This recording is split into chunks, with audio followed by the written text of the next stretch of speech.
In the second chapter, Gregorio realized the situation his parents were going through. He got angry and decided to go out and bring any food that came his way. First, he tasted a meal from his brother that was on the table.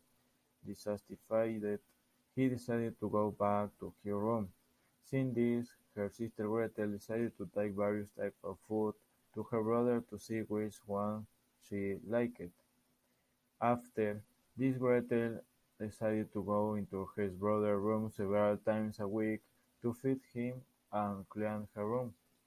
One day, her mother came in and when she saw that he was stuck in the painting, her mother fainted on a sofa.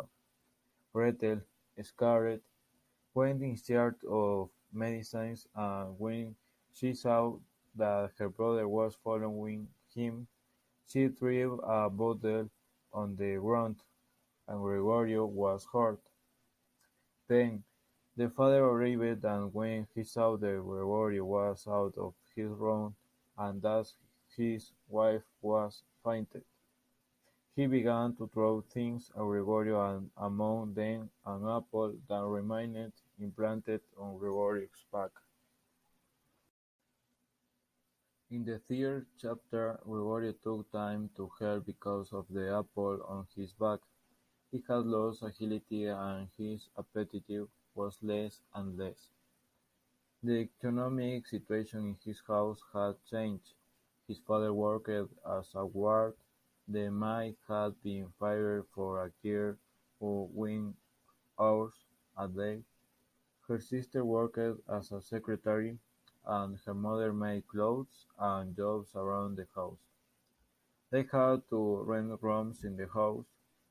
Then, one day at dinner, his sister began to play the violin with the teenagers, and upon hearing her, Gregorio left his room without fear of being seen.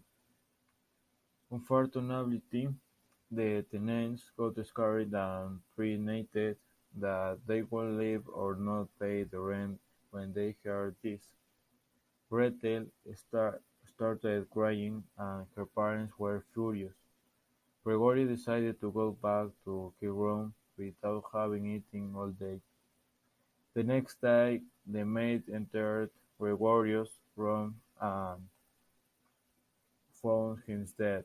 After hearing the news, she notified Gregorio's parents and they began to cry intensely.